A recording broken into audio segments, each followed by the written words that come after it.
चलिए आगे बढ़ें। Any queries, any doubts regarding the previous lecture? कोई ऐसी बात लास्ट लेक्चर में जो आपको नहीं समझ आई हो? All clear? Shall we proceed? आगे बढ़ें। चलिए, तो जैसा मैंने आपसे कहा था, हमें पुश पॉप को अब फंक्शंस में कन्वर्ट करना है।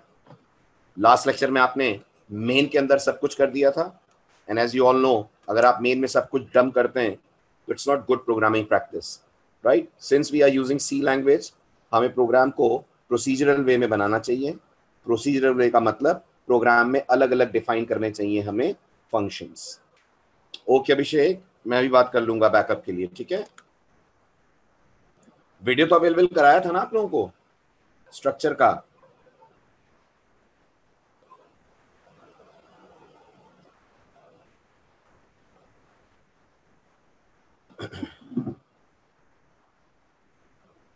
अच्छा ठीक है, मैं बोल देता हूं उनको, दोबारा डाल देंगे नया वीडियो, ठीक है? नया लिंक दे देंगे। चलिए, नाउ लेट्स प्रोसीड। अब आज सबसे पहले will be writing pseudo codes, ठीक है? हो सकता है आपके लिए वर्ड नया हो, ठीक है? तो जब हम एक्चुअली कोडिंग करते हैं, जब हम कोई सॉफ्टवेयर डिजाइन करते हैं, तो सीधे प्रोग्राम बनाना शुरू नहीं करते हैं जैसा आप नॉर्मली सी में करते हैं। वैसे हम किसी भी सॉफ्टवेयर के लिए एकदम से कोडिंग लिखना स्टार्ट नहीं कर देते हैं। जब भी हम कोई कोड लिखते हैं, जब भी हम कोई फंक्शन बनाते हैं, प्लेन इंग्लिश में हम उसके स्टेप्स मेंशन करते हैं। तो आज से मैं आपको सूडो कोड लिखवाना स्टार्ट कर रहा हूं, ताकि आपको कोड लिखने से पहले एक फेयर आइडिया हो दिमाग में कि आपको किस ऑर्डर में अपने कोड के अंदर स्टेप्स लेने हैं। तो सूडो कोड प्लेन इंग्लिश में आप जो करने जा रहे हैं उसका डिस्क्रिप्शन होता है। इससे जो भी बंदा कोड इंप्लीमेंट करेगा, जो भी प्रोग्रामर इसको लिखेगा, वो बहुत इजी वे में अपने स्टेप्स के लॉजिक्स प्लान कर सकता है। सूडो कोड में लॉजिक्स नहीं होते हैं, याद रखिएगा। सूडो कोड में लॉजिक्स नहीं होते हैं। जैसे सूडो कोड ये कहता है इंक्रीमेंट टॉस बाय 1। अब आप याद करिए, इन सी प्रोग्रामिंग टॉस को 1 से इंक्रीमेंट करने के कई तरीके होंगे ना। मैं प्लस प्लस भी लगा सकता हूँ, प्लस भी लगा सकता हूँ, प्लस इक्वल टू भी लगा सकता हूँ। सूडो कोड इसकी चिंता नहीं करता ना, इसका डिस्क्रिप्शन देता है। सूडो कोड सिर्फ अपनी तरफ से बताता है what needs to be done, how it has to be done वो प्रोग्रामर सोचे। आई रिपीट, सूडो कोड सिर्फ अपनी तरफ से बताता है what needs to be done, how it has to be done वो प्रोग्रामर को सोचना है कोड लिखते वक्त, ठीक है? तो एक सूडो कोड मैं लिखता हूं पुश का, एक सूडो कोड आप लिखने की कोशिश करिएगा पॉप का, फिर हम लोग इसको प्रोग्राम में कन्वर्ट करते हैं। चलिए, तो सबसे पहले सूडो कोड के बारे में। Pseudo codes are instructions written in plain English which tell a programmer what needs to be done. It is a very common practice in data structures as well as other disciplines of computer science to write a pseudocode before implementing the proper code. इससे पहले कि हम proper code लिखें, it's better कि हम उसको pseudo code के अंदर डिस्क्राइब करें, ठीक? तो अब लिखते हैं सबसे पहले pseudo code for the function push. ठीक है, प्लीज ध्यान से सुनिएगा, आज का लेक्चर पूरा इस सूडो कोड से ही कनेक्टेड है। जितना क्लियर सूडो कोड होगा उतना क्लियर पुश का इंप्लीमेंटेशन होगा, ठीक है?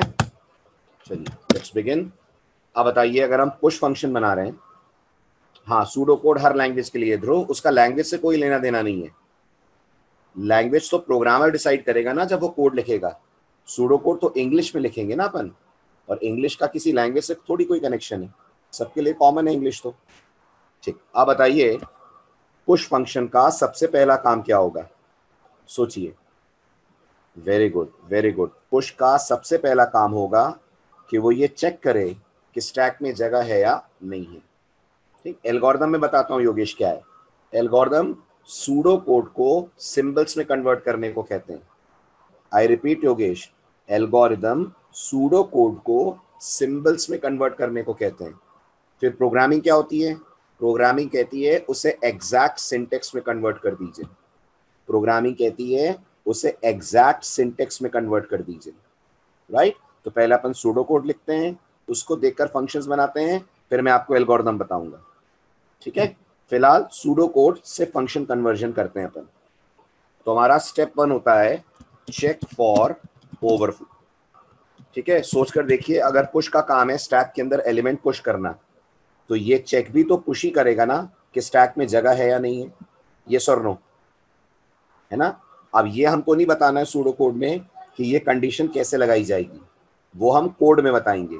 सूडो कोड बस इतना बोलेगा, ओवरफ्लो चेक करो, पता करो स्टैक में जगह है या नहीं है। ठीक है, आप मुझे बताइए अगर स्टैक फुल है, मुझे बताइए अगर स्टैक फुल है यानी स्टैक के अंदर जगह नहीं है, तो पुश फंक्शन को क्या करना चाहिए? सोचिए, अगर आपने पुश कॉल करा और पुश को पता लगा कि स्टैक में जगह नहीं है, तो पुश को क्या करना चाहिए? वेरी गुड महफूज। पुश को यूजर को ये कहना चाहिए कि स्टैक भर चुका है। और गौर करिएगा, हम एक फंक्शन में है और हमें अब उस फंक्शन से बाहर निकलना है, क्योंकि फंक्शन अब आगे नहीं बढ़ सकता क्योंकि स्टैक में जगह ही नहीं है। तो फंक्शन से बाहर ब्रेक से निकलते हैं कि रिटर्न से निकलते हैं? Everyone please answer. फंक्शन से बाहर रिटर्न से निकलेंगे आप। तो हमारा स्टेप 2 होगा, if stack is full then print stack overflow, then print stack overflow and return। अगर स्टैक भरा हुआ है तो मैसेज में लिखिए स्टैक ओवरफ्लो, ठीक है, और वहीं से फंक्शन से वापस लौट जाइए। वापस कहां लौट जाइए? वापस कहां लौट जाएगा कंट्रोल? मेन के पास, क्योंकि पुश को कॉल करा होगा अपन ने मेन से। ठीक है, अब बताइए अगर स्टैक में जगह है तो पुश का अगला टास्क क्या होगा?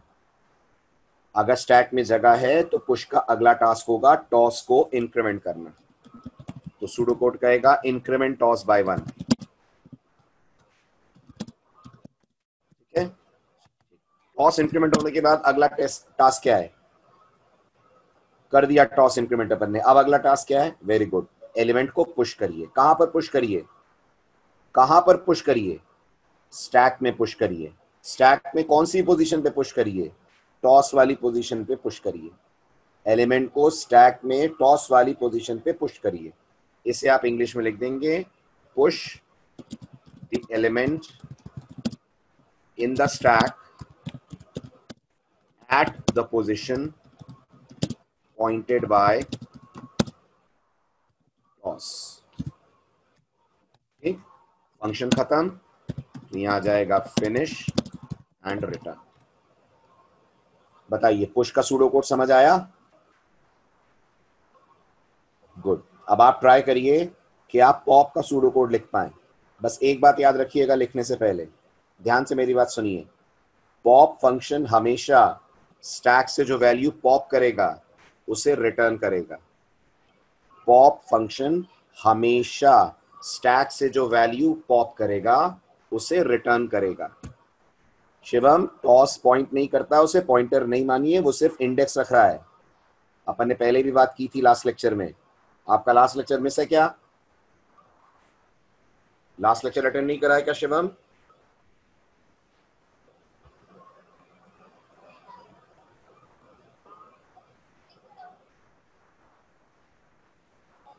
ठीक है, चेक फॉर अंडरफ्लो बिल्कुल सही।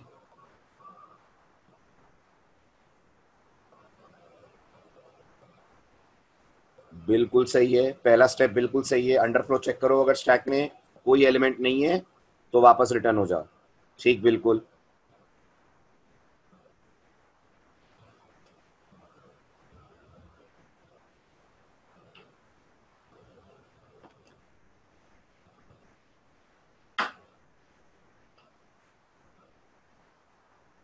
हम्म हम्म हम्म हम्म हम्म, हम्म। पॉप दी एलिमेंट, ठीक, डिक्रीमेंट टॉस बाय वन, वो भी ठीक, और फिर हाँ लास्ट में आएगा रिटर्न, नहीं return the element, right. Pointed का मतलब हमेशा पॉइंटर नहीं होता शिवम, हम डेटा स्ट्रक्चर्स पढ़ रहे हैं, डेटा स्ट्रक्चर लैंग्वेज डिपेंडेंट नहीं है।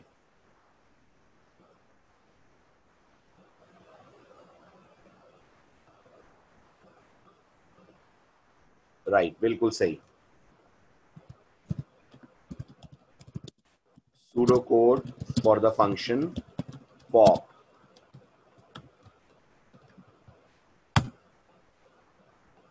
ठीक। Step 1, it will be check for underflow,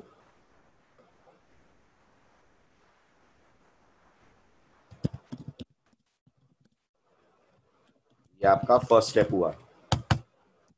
step 2, if the stack is empty,